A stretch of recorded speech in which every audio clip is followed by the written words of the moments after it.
નમસ્કાર ગુજરાત હવામાન સમાચારની અંદર ફરી એક વખત આપનું હાર્દિક સ્વાગત છે। આજે તારીખ થઈ છે મિત્રો 16 જાન્યુઆરી અને વાર થયો છે શુક્રવાર। આજના દિવસે આપણે જે આગાહી મેળવવાના છે મિત્રો, અગાઉ 2 દિવસ પહેલાં પણ આપણે માહિતી મેળવી હતી કે 16 તારીખથી ગુજરાત રાજ્યની અંદર ઠંડીનું પ્રમાણ છે એ વધવાની શક્યતા પૂરેપૂરી દર્શાવવામાં આવી રહી છે।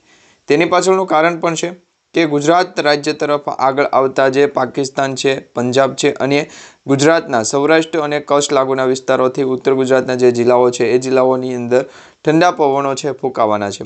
આ સાથે મિત્રો અરબ સાગરની અંદર પણ એક લો પ્રેશરવાળી સિસ્ટમ છે બનવાની મજબૂત થવાની શક્યતા છે, પરંતુ એ 22 જાન્યુઆરીની નજીક છે એ જોવા મળશે।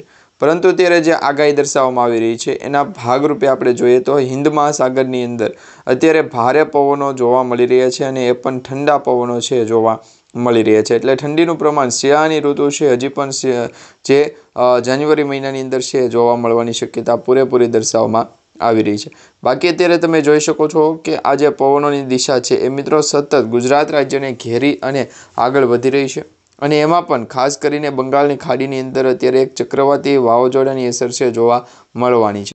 આ સાથે મિત્રો જે બંગાળની ખાડીની અંદર અત્યારે વાતાવરણ છે જે જોઈ શકો છો તમે, એ પ્રકારના હવામાનની અંદર છે એ ફેરફાર થશે તો દક્ષિણ ભારતના જે ચેન્નઈ, પોંડિચેરી અને તમિલનાડુ સુધીના જે વિસ્તાર છે એ વિસ્તારોની અંદર વરસાદ પડવાની પણ શક્યતા રહેલી છે।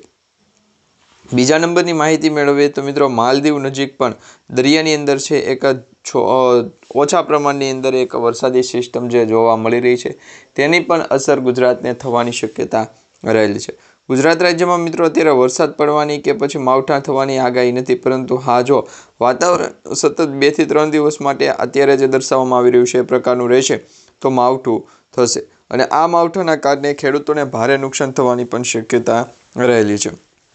જેમાં અત્યારે ખેડૂતોને છે તૈયાર પાક અને જે લણણીનો સમય આવે એ સુધીના પાકને નુકસાન થાય અથવા તો જે વાવેતરના પાક હોય છે એ પાકને પણ નુકસાન થવાના સમાચાર અત્યારે મળી રહ્યા છે। બીજા પ્રમાણની આગાહી જોઈએ તો પરેશભાઈ ગોસ્વામી અને અંબાલાલ પટેલે આગાહી કરી છે કે ભારતના પૂર્વ ભાગના જે વિસ્તારો છે તેમાં ઉત્તર પર્વતીય હારમાળાની અંદર જે જમ્મુ કાશ્મીર છે, શ્રીલંકા, શ્રીનગર છે, તેમજ મિત્રો શિમલા છે, ટુલુ મનાલી છે, તો આવા જે વિસ્તારો છે ત્યાં જે બરફની હિમવર્ષા થઈ રહી છે એ બરફની વર્ષાના કારણે, હિમવર્ષાના કારણે છે એ ઠંડીનું પ્રમાણ મધ્ય ભારતના જે વિસ્તારો છે, રાજ્યો છે ત્યાં જોવા મળી રહ્યું છે। એટલે કે હજી પણ ઠંડીનું પ્રમાણ વધવાની શક્યતા પૂરેપૂરી દર્શાવવામાં આવી રહી છે। લગભગ 80% સુધીની ઠંડી હજી પણ વધશે। જાન્યુઆરી મહિનો અડધો પૂર્ણ થઈ ગયો, એટલે કે 16 જાન્યુઆરીથી લઈ અને હવે મિત્રો 31 જાન્યુઆરી સુધીની આપણે આગાહી જોઈએ તો એમાં કઈ દિશા તરફ આગળ વધશે પવન, કઈ તારીખ સુધી વાતાવરણ છે એ ઠંડુ રહેવાની શક્યતા છે અને હવામાનની અંદર શું ફેરફાર થવાનો છે, દરેક માહિતી તમને આજના વિડીયોની અંદર જણાવી દઈશું। મિત્રો વિડીયો તમને સારો લાગે તો વિડીયોને લાઇક આપજો, ચેનલને સબસ્ક્રાઈબ કરજો અને તમારા દરેક વોટ્સઅપ ગ્રુપ, ફેસબુક ગ્રુપમાં ખાસ કરીને આજનો વિડીયો શેર કરી દેજો। સૌપ્રથમ જે માહિતી મળી રહી છે કે ગુજરાત રાજ્યમાં ફરી વખત માવઠાનું સંકટ છે કે શું, તો મિત્રો તમને જણાવી દઈએ તો હાલ ગુજરાત રાજ્યની અંદર જાન્યુઆરી મહિનો અડધો વીતી ગયો છે અને રાજ્યમાં ઠંડીનો માહોલ જોવા મળી રહ્યો છે। ત્યારે હવે ગુજરાતના ખેડૂતો માટે એક ચિંતાજનક સમાચાર આવ્યા છે, જેમાં સૌરાષ્ટ્રની અંદર અને ગુજરાત રાજ્યની અંદર હવામાનની અંદર છે એ નિષ્ણાતો દ્વારા જે આગાહી કરવામાં આવી છે, જેમાં ખાસ કરી પરેશભાઈ ગોસ્વામી, અંબાલાલ પટેલ દ્વારા જાન્યુઆરી મહિનાના અંતિમ સપ્તાહમાં, એટલે કે આ જે ચાલુ મહિનો છે એના 8 થી 15 દિવસની જે સમય વીતે ત્યાર પછીની તારીખ, એટલે લગભગ છે એ 23-24 તારીખ આવે છે। તો આજથી મિત્રો 10 દિવસની વાર છે, તો 10 દિવસની અંદર હવામાનની અંદર મોટો પલટો આવવાની શક્યતા રહેલી છે, જેમાં મિત્રો કમોસમી વરસાદ પણ થઈ શકે। જે હવામાન છે એ ફેરફાર થાય તે માટેની જે આબોહવામાન છે એની અંદર પણ મોટો ફેરફાર થશે। ખાસ કરી અને માવઠાની સ્થિતિ પણ દર્શાવવામાં આવી રહી છે। એમના જણાવ્યા અનુસાર એક મજબૂત વેસ્ટર્ન ડિસ્ટર્બન્સ ગુજરાત તરફ આગળ આવતું જોવા મળી રહ્યું છે। 21 થી 25 જાન્યુઆરી વચ્ચે માવઠાની શક્યતા હવામાનની સ્થિતિ સ્પષ્ટ કરશે અને પરેશભાઈ ગોસ્વામીએ જણાવ્યું છે કે જાન્યુઆરી મહિનાના ત્રીજા અઠવાડિયામાં હવામાન છે એ બગડી શકે છે, એટલે કે વાતાવરણ સંપૂર્ણ રીતે બગડવાની શક્યતા રહેલી છે અને એમાં પણ ખાસ કરીને 21 જાન્યુઆરીથી 25 જાન્યુઆરી સુધીમાં જે સમયગાળો છે જેમાં રાજ્યમાં વાતાવરણમાં પલટો આવશે। જોકે 5 દિવસ વરસાદ નહીં પડે, પરંતુ આ સમયગાળા દરમિયાન કોઈક 2 દિવસ સુધીમાં ઠંડા પવનની શક્યતા છે, જેના કારણે વાતાવરણ છે એ બદલાતું જોવા મળવાનું છે. ખાસ કરીને હવામાનની અંદર સમાચાર સામે આવી રહ્યા છે. પરેશભાઈ ગોસ્વામીએ પણ આ અંગેની આગાહી આપી છે. હવે મિત્રો, કચ્છ અને ઉત્તર ગુજરાતના સૌરાષ્ટ્રમાં માવઠાની આગાહી છે, જેમાં હવામાન નિષ્ણાત અંબાલાલ પટેલે જે આગાહી વ્યક્ત કરી છે, એ સાથે સાથે અમદાવાદ અને ગાંધીનગરમાં પણ માવઠાની અસર છે એ રહેશે. 30 જાન્યુઆરીથી 5 ફેબ્રુઆરી વચ્ચે વાતાવરણ પલટો આવશે. જો કે દેશના ઉત્તરીય પ્રદેશોમાં હિમવર્ષા થશે અને પશ્ચિમી વિક્ષેપના કારણે ઉત્તર ભારતમાં હવામાનની અંદર મોટો પલટો આવશે, જેની અસર ગુજરાતમાં સીધી જોવા મળવાની છે. અને આ પ્રકારે મિત્રો આજે ગુજરાત રાજ્યની અંદર ભારે પવન સાથે વરસાદની પણ સ્થિતિ દર્શાવવામાં આવી રહી છે. 15 જાન્યુઆરીએ જે વાસી ઉત્તરાયણના દિવસે પણ પવનોને લઈને અંબાલાલ પટેલે જે આગાહી કરી હતી, તેમાં જેમનું અનુમાન હતું કે બપોર સુધીનું વાતાવરણ પવનવાળું રહેશે, બપોર બાદ વધઘટ થશે અને 8 કિલોમીટર પ્રતિ કલાકની ઝડપે પવનોની ગતિ રહેશે. પંચમહાલ અને સાબરકાંઠામાં પણ તીવ્ર ઠંડી પડશે એવી આગાહી આજે 16 જાન્યુઆરીના રોજ કરવામાં આવી છે. આજે 16 જાન્યુઆરી એટલે કે મિત્રો અંબાલાલ પટેલ દ્વારા વધુમાં કહેવામાં આવ્યું છે કે ઉત્તર ગુજરાતમાં 8 કિલોમીટર પ્રતિ કલાકની ઝડપે જે પવનો ફૂંકાતા હતા, એની જગ્યાએ મિત્રો 9 થી 10 ડિગ્રી સેલ્સિયસ સુધીના તાપમાન રહેશે, એટલે કે ઠંડુ વાતાવરણ રહેશે. સાથે મિત્રો રેલવે યથાવત પર ધુમ્મસની અસર જોવા મળશે. કચ્છના નલિયા ઠંડા પવનોના ફૂંકાશે. નલિયામાં પારો 10 ડિગ્રીની નીચે જઈ શકે અને ઉત્તરાયણમાં પવન સાનુકૂળ રહેશે અને સવારે 5 થી 6 કિલોમીટર પ્રતિ કલાકની ઝડપે પવનો આજે ફૂંકાના છે. જાન્યુઆરીથી પવન ફૂંકાતા ઠંડી વધે છે અને ઉત્તરાયણના 2 દિવસ દરમિયાન પવન વધારે ફૂંકાય છે. એ પ્રકારનું વાતાવરણ પણ આપણે જોયું છે. અને હવે મિત્રો જાન્યુઆરીના પ્રથમ 2 અઠવાડિયામાં ઠંડી પડશે અને ઉત્તર ગુજરાતમાં લઘુત્તમ તાપમાન છે એ 12 ડિગ્રી સુધી પણ જશે, જેમાં નલિયામાં પણ ઠંડીનો ચમકારો છે જોવા મળવાનો છે. ઉત્તરના પર્વતીય પ્રદેશોમાં હિમવર્ષા પડશે અને ઠંડીનું વાતાવરણ વધશે. જોકે મિત્રો ખેડૂતોને પાક સંરક્ષણના પગલાં લેવા સૂચના આપવામાં આવી છે.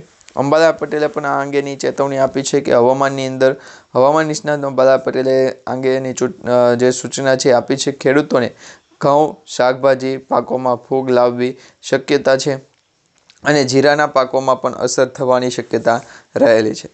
ખેડૂતોને પાક સંરક્ષણના પગલાં લેવા જરૂરી ગણવામાં આવ્યા છે. ભેજના કારણે મિત્રો રોગ આવવાની પણ શક્યતા રહેલી છે અને આ સાથે વાતાવરણની અંદર છે મોટા પ્રમાણમાં હવામાનની અંદર ફેરફાર થશે. તો આજથી મિત્રો 1 મહિના પછી એટલે કે લગભગ 12 ફેબ્રુઆરી સુધીમાં ઠંડી પડવાની શક્યતા રહેલી છે. અને અંબાલાલ પટેલે એ પણ આગાહી કરી છે કે અંબાલાલ પટેલનું જે કહેવું છે એ પ્રમાણે 30 ડિસેમ્બરથી 12 ફેબ્રુઆરી એટલે કે જે જાન્યુઆરી મહિનો શરૂ થયો ત્યારથી અત્યાર સુધીમાં ઠંડીની જે આગાહી છે એ લઘુત્તમ તાપમાન 8 ડિગ્રી સુધી નીચું જવાની શક્યતા હતી. એ જ પ્રકારનું વાતાવરણ રહ્યું છે. અને હવે નવેમ્બર મહિનાની અંદર જે પશ્ચિમી વિક્ષેપના કારણે શક્યતાઓ વધી હતી અને ગુજરાત રાજ્યનું વાતાવરણ નવેમ્બર મહિનાની અંદર ફેરફાર થયો હતો, એ જ પ્રકારનું વાતાવરણ જો માવઠું થશે તો એ પ્રકારનું વાતાવરણ રહેવાની શક્યતા પૂરેપૂરી દર્શાવવામાં આવી રહી છે. એટલે કે હાડ થ્રીઝવતી ઠંડી દેશભરમાં પડવાની શક્યતા વધારે પડતી જોવા મળી રહી છે. મિત્રો ગુજરાત રેન ફોરકાસ્ટની જે આગાહી સામે આવી રહી છે એ પ્રમાણે જણાવીએ તો કચ્છ, સૌરાષ્ટ્ર સહિતના વિસ્તારોમાં કમોસમી વરસાદની શક્યતા વધારે છે. પાટનગર અને અમદાવાદમાં મધ્ય ગુજરાતમાં ઝાપટા પડવાની શક્યતા છે. પશ્ચિમી વિક્ષેપો હટતા પારો ગગડી શકે એટલે કે હજી પણ ઠંડી પડશે, એટલે કે હજી પણ વાતાવરણની અંદર તાપમાન છે ઠંડુ જશે.